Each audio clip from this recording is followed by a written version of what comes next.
Student मेरे पास review का 13 part है, तो हम इसको स्टार्ट कर लेते हैं। वो कहता है if y is equal to x का square plus 1 over x minus 1। ये मेरे पास एक फंक्शन दिया हुआ है, उसने हमें कहा कि फाइंड हमने करना है d y by d x but at x is equal to 2।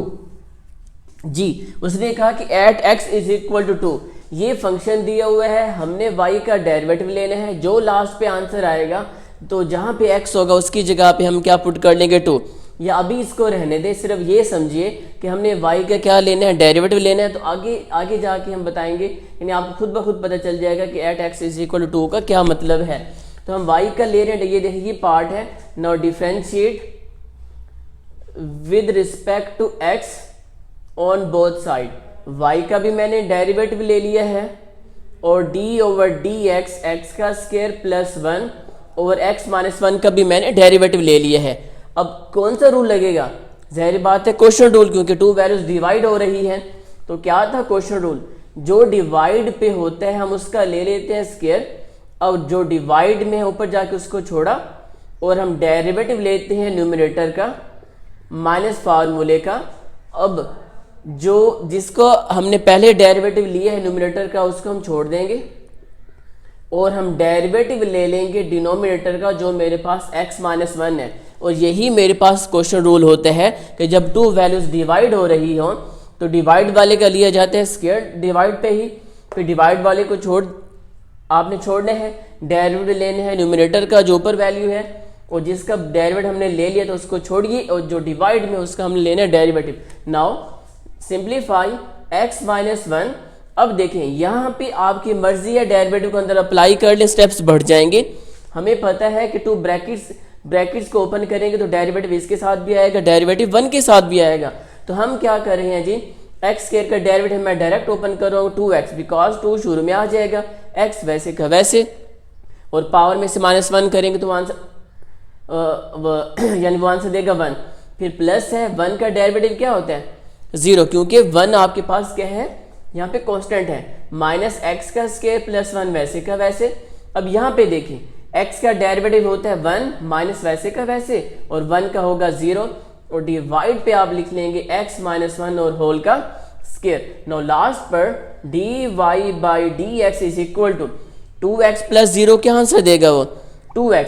अब 2x चलिए हम एक स्टेप बढ़ा लेते हैं ताकि आपको समझ आ जाए। ये देखें, अब 1 माइनस 0 1 आंसर देगा 1। जब x स्क्वायर प्लस 1 से मल्टीप्लाई होगा तो x स्क्वायर प्लस 1 आएगा, और ब्रैकेट अभी तक मैंने ओपन नहीं की क्योंकि बाहर माइनस है तो अंदर का साइन चेंज होना है, और डिवाइड पे क्या आ जाएगा x माइनस 1 होल का स्क्वायर। अब ये इसके साथ मल्टीप्लाई हो जाएगा।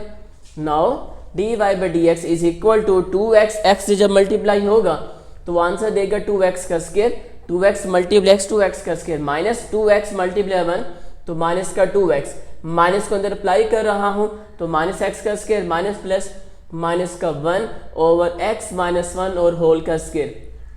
नाउ 2x का स्क्वायर में से माइनस x का स्क्वायर निकालेंगे तो प्लस x का स्क्वायर बचेगा, और ये माइनस का 2x और माइनस का 1 वैसे के वैसे, और ये x माइनस 1 होल का स्क्वायर। ये आंसर आ चुके हैं लास्ट पर डेरिवेटिव का।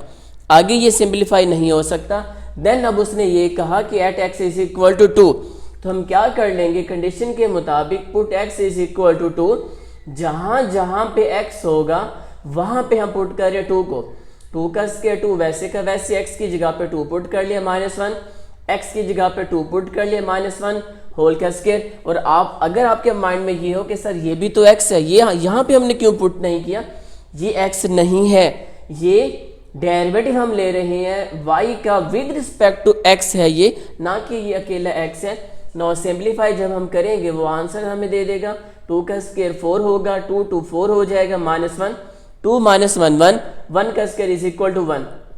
Now 4 minus 4 0 0 minus 1 minus 1 over 1 तो माइनस 1, तो derivative is equal to minus 1। तो ये मेरे पास देखिए आंसर कंप्लीट हो चुके हैं पार्ट नंबर ये 13 का। नाउ अब हम स्टार्ट कर रहे हैं 14 पार्ट, इसको रेस में कर देता हूँ।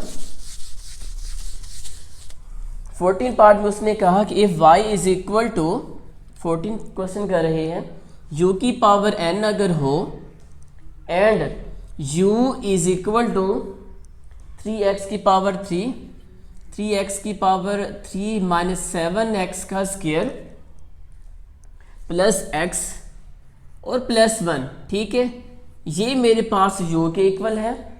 देन फाइंड हमने करना है dy बाई dx। जी, ये मेरे पास है पार्ट। उसने क्या कहा, उसने ये कहा कि अगर y is equal to u की पावर n हो एंड u इसके इक्वल हो तो हमने y का डेरिवेटिव लेने हैं, ठीक है।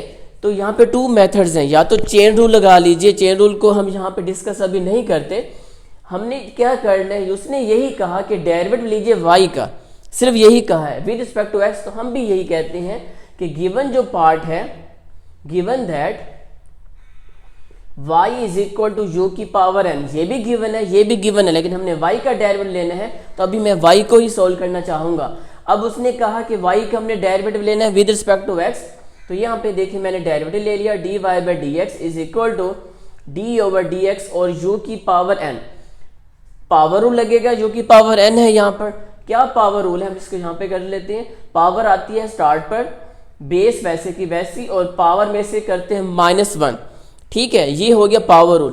फिर पावर रूल हमें कहता है कि पावर रूल लगाने के बाद जो बेस होती है हमने उसका फर्दर भी लेना है डेरिवेटिव। ये मैं आपको पहले बार बार बता चुका हूँ एक्सरसाइजेज में भी और शॉर्ट क्वेश्चंस में, यानी जो रिव्यू एक्सरसाइज है चैप्टर 2 की भी, इसमें हम बार बार यही बता चुका हूँ मैं आपको कि जो बेस होता है उसका फर्दर डेरिवेटिव लिया जाता है। यहाँ पे मैंने बेस का फर्दर ले लिया डेरिवेटिव।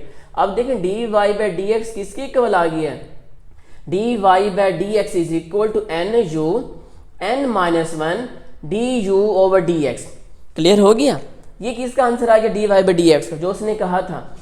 अब आंसर तो आ चुका है, लेकिन dy बाई dx के आंसर में du ओवर dx का क्या चक्कर है, हमें तो ये चाहिए नहीं। तो इसको खत्म करने के लिए उसने क्या दिया हुआ है, u दिया हुआ है। तो हम u का जब डेरिवेटिव लेंगे तो u के डेरिवेटिव को यहाँ पे पुट करके हम इजीली सोल्व कर सकते हैं। तो इसको अभी मैंने नाम दे दिया a का, ठीक है। ये आंसर है मेरे पास, लेकिन हमने क्या करना है, dy बाई dx का आंसर मुझे चाहिए, लेकिन यहाँ पे du ओवर dx है, तो du ओवर dx को खत्म करने के लिए उसने u का दे दिया फंक्शन। अब हम u का ले लेंगे derivative with respect to x, तो जो आंसर du ओवर dx का आएगा लास्ट पर वो हम यहाँ पर पुट कर सकते हैं। नाउ लास्ट पे हम अब क्या कर रहे हैं स्टूडेंट्स, u जो गिवन फंक्शन है, u is equal to 3x की पावर 3 माइनस 7x का स्क्वायर प्लस x और प्लस 1। यहाँ पे हम डेरिवेटिव ले लेते हैं with respect to x, d over dx 3x की power 3 minus d over dx 7x का square plus d over dx x और प्लस d ओवर dx 1 का भी डेरिवेटिव। मैंने क्या किया, सबके साथ डेरिवेटिव को अप्लाई किया है। Now du over dx is equal to, यहाँ पे देखिए कांस्टेंट वेरिएबल के साथ मल्टीप्लाई हो रहा है, कांस्टेंट आ जाएगा पहले, डेरिवेटिव वैसे का वैसे हो, ये x क्यूब। अब यहाँ पे भी कांस्टेंट बाहर आ जाएगा। जब भी वेरिएबल के साथ कोई कांस्टेंट मल्टीप्लाई होता है तो वो डेरिवेटिव से पहले लिखा जाता है, ये हम बार बार पढ़ चुके हैं। अभी डेरिवेटिव को ऊपर ना कीजिए, सबके साथ ऐसे ही रहने दीजिए, इकट्ठा अप्लाई कीजिएगा। Now du over dx is equal to 3 वैसे का वैसे, x की पावर 3 का डेरिवेटिव क्या होगा, 3x का स्क्वायर, बिकॉज 3 स्टार्ट पे, x वैसे का वैसे, पावर में से -1 करेंगे तो 3 माइनस 1 इज इक्वल टू 2। अब यहाँ पे ये माइंड में आएगा आपका, सर बेस का डेरिवेटिव आपने क्यों नहीं लिया, लिया हुआ है। बेस का डेरिवेटिव जब लेंगे विद रिस्पेक्ट टू x तो आंसर वो 1 आएगा, 1 को लिखने की जरूरत नहीं होती। 7x स्क्वायर का डेरिवेटिव क्या होता है स्टूडेंट्स, 2x प्लस x का डेरिवेटिव 1 होता है, और 1 कांस्टेंट का डेरिवेटिव 0।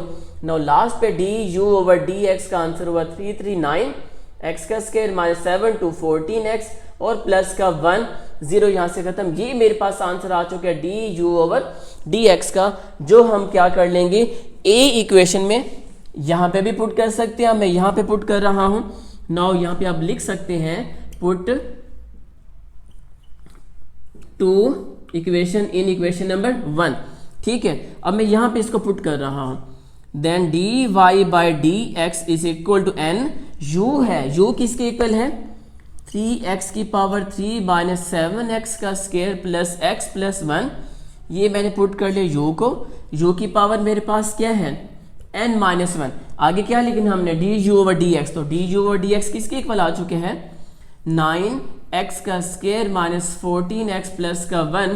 तो ये मेरे पास देखें क्वेश्चन नंबर 14 जो बिल्कुल इजी था, कंप्लीट हो चुके हैं। लास्ट पे हमने क्या किए हैं, dy बाई डी एक्स की जगह पर सेम लिखा n, यू की जगह पे उसका आंसर पुट कर लिया जो दिया हुआ था फंक्शन, और n माइनस वन वैसे के वैसे डी यू और डी एक्स की जगह पे ये हमने कंप्लीट कर लिए हैं। तो मैं उम्मीद करता हूँ कि आपको ये क्वेश्चन नंबर 13 भी और 14 भी जो बिल्कुल ईजी थे, 13 और 14 ये आपको अच्छी तरह से समझ आ चुके होंगे।